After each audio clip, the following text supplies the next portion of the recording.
Jokowi ini kan terkenal sebagai ikon pembohong.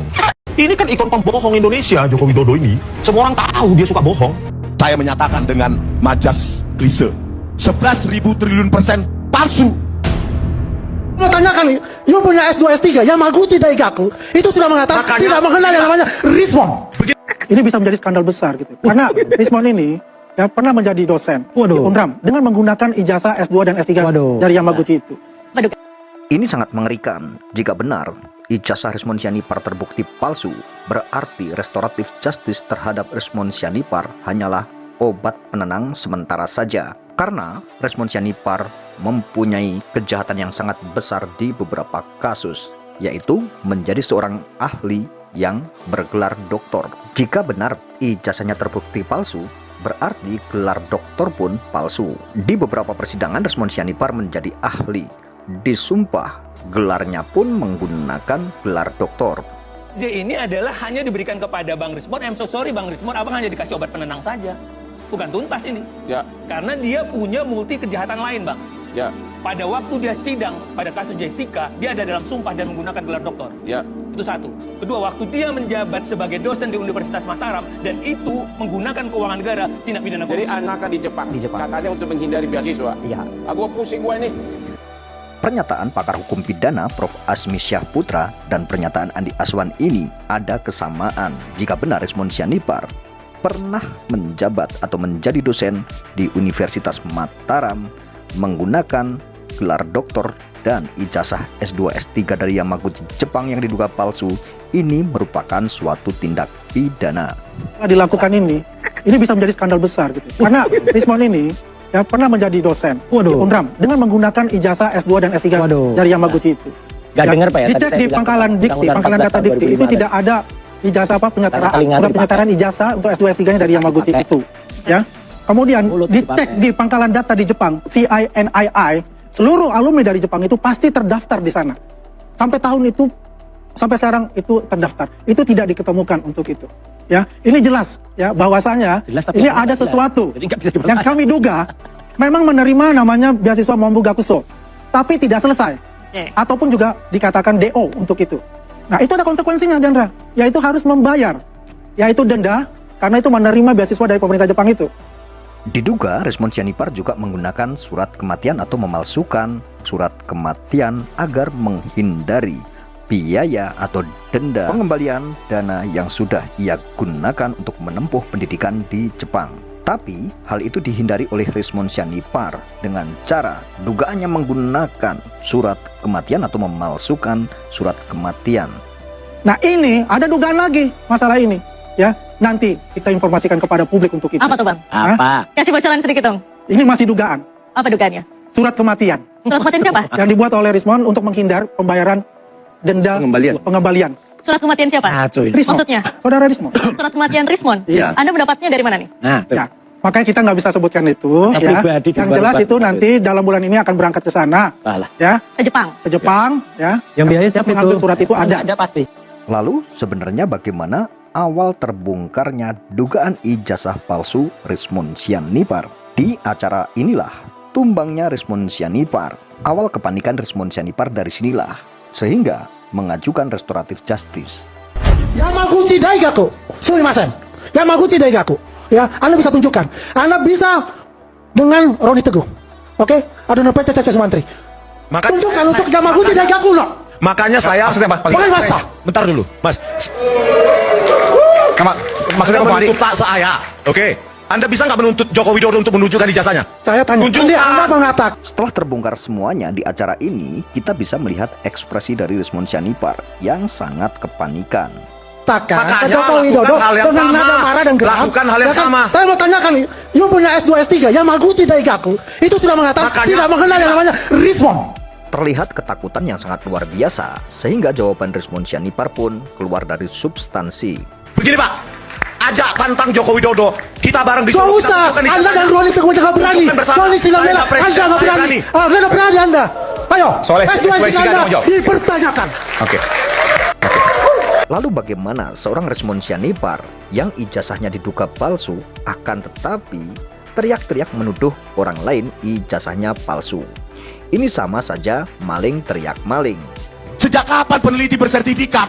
Saya menyatakan dengan majas klise, 11.000 triliun persen palsu.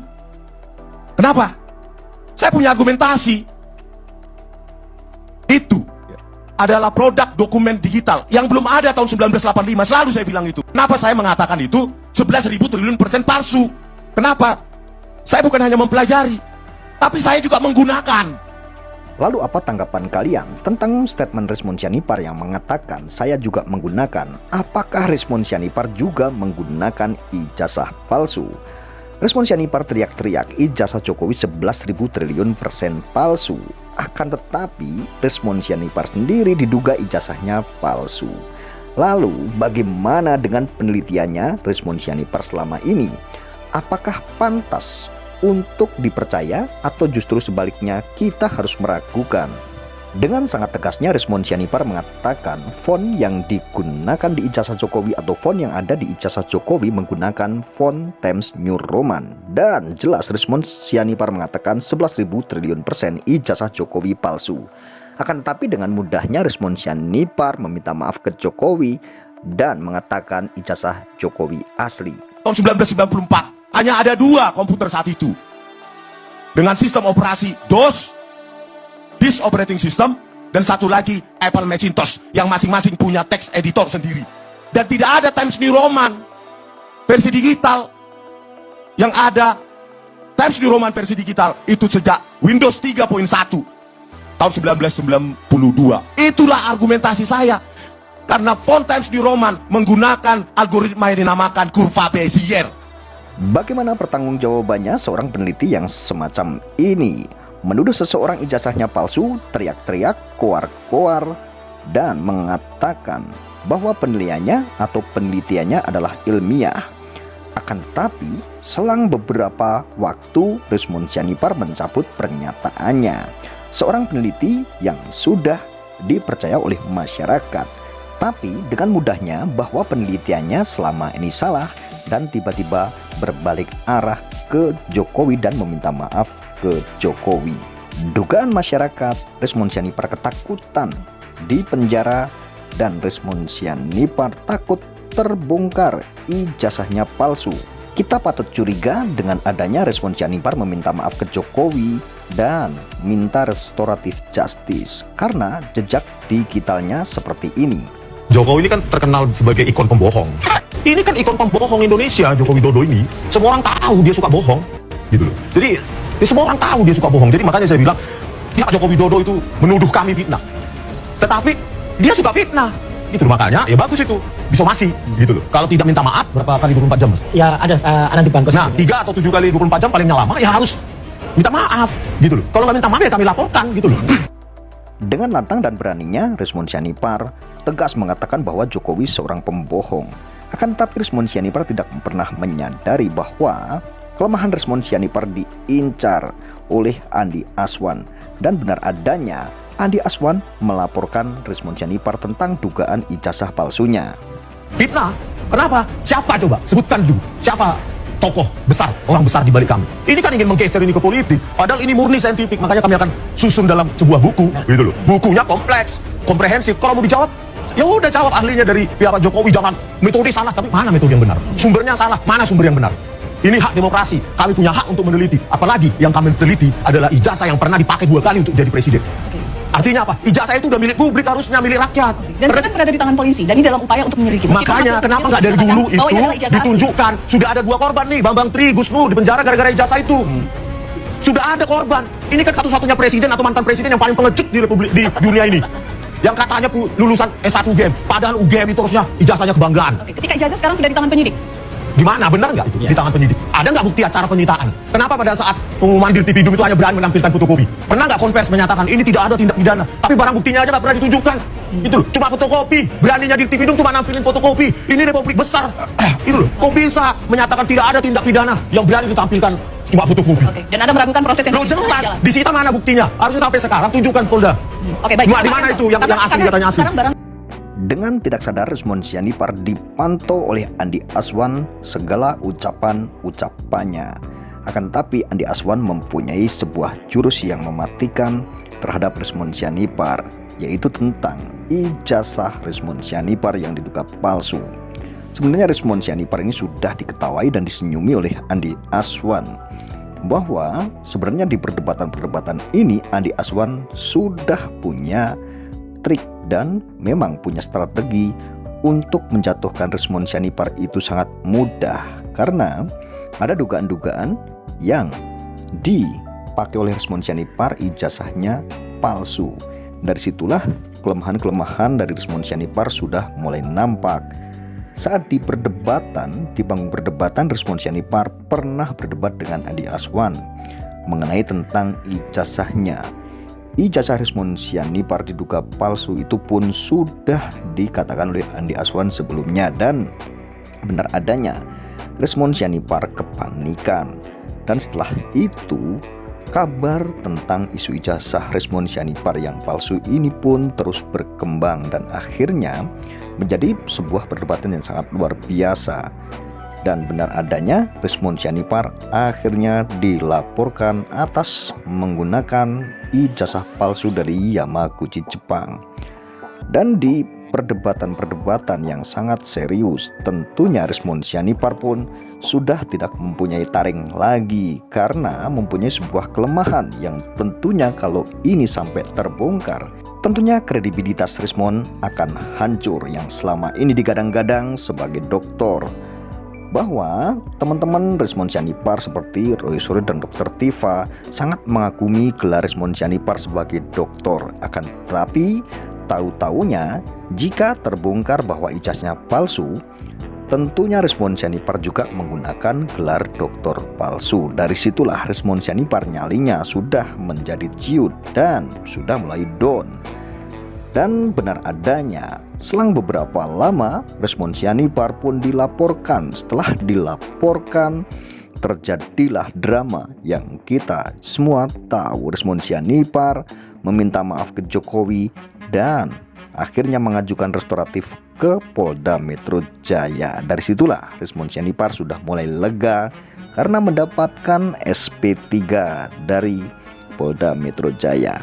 Akan tetapi belum berakhir ceritanya, karena Resmond Sianipar harus menghadapi kasus-kasus atau menghadapi risiko-risiko hukum yang tentunya tentang ijazah Jokowi sudah selesai. Akan tetapi banyak sekali yang mengadukan Resmond Sianipar. Ada beberapa pihak yang melaporkan Resmond Sianipar tentang dugaan ijazah palsu, tentang pencemaran nama baik, dan baru-baru ini ada pembeli buku Gibran Endgame yang melaporkan Resmond Sianipar karena merasa tertipu atas apa yang dijual oleh Resmond Sianipar, yaitu buku Gibran Endgame. Dari sinilah awal-awal Resmond Sianipar tentunya tidak akan bisa tidur nyenyak dan akan bermasalah dengan hukum yang lain selain ijazah Jokowi. Tentunya ini memang benar apa yang dikatakan oleh Prof. Asmi Syahputra bahwa restoratif justice terhadap Resmond Sianipar ini adalah obat penenang sementara untuk Resmond Sianipar. Karena Resmond Sianipar tentunya tidak pernah memikirkan bahwa setelah mendapatkan SP3 dari Polda Metro Jaya, tidak akan pernah berpikir bahwa Resmond Sianipar akan berhadapan dengan hukum yang lebih banyak dan tentunya yang akan lebih mematikan Resmond Sianipar.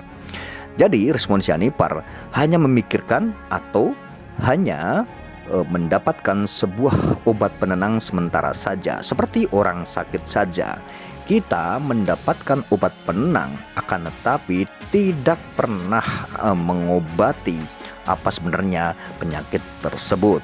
Dari situlah Resmond Sianipar sudah mulai kepanikan saat ini karena harus berhadapan dengan masalah hukum yang lainnya selain ijazah Jokowi. Bagaimana mungkin seseorang yang menuduh ijazah orang lain palsu, akan tetapi orang yang menuduh tersebut juga ijazahnya diduga palsu? Ini adalah merupakan suatu tidak kejujuran terhadap teman-temannya sendiri. Karena awalnya Resmond Sianipar itu tidak dikenal dan bukan siapa-siapa Resmond Sianipar ini sebelum terjun ke dunia atau terjun ke permasalahan ijazah palsu ini. Tidak dikenal siapapun dan akhirnya Resmond Sianipar mengadakan pertemuan dengan beberapa tokoh-tokoh dan akhirnya Rismond Sianipar pun dikenal oleh masyarakat. Dan setelah dikenal, akhirnya Rismond Sianipar berbalik arah dan meminta maaf ke Jokowi dan bergabung bersama tim Jokowi. Dari sinilah Rismond Sianipar mulai dilaporkan oleh beberapa pihak. Tentunya pil pahit buat Rismond Sianipar. Mungkin menurut Rismond Sianipar setelah mendapatkan SP3 akan tidur nyenyak dan tidak akan ada permasalahan baru. Tapi apa yang kita tahu, ternyata Rismond Sianipar bertubi-tubi mendapatkan permasalahan-permasalahan baru yang kita semua tahu berita di media seperti apa. Akhirnya Rismond Sianipar pun tidak pernah muncul lagi di publik. Dan ini mudah-mudahan bisa menjadi pelajaran buat bagi kita semua. Kejujuran adalah modal utama.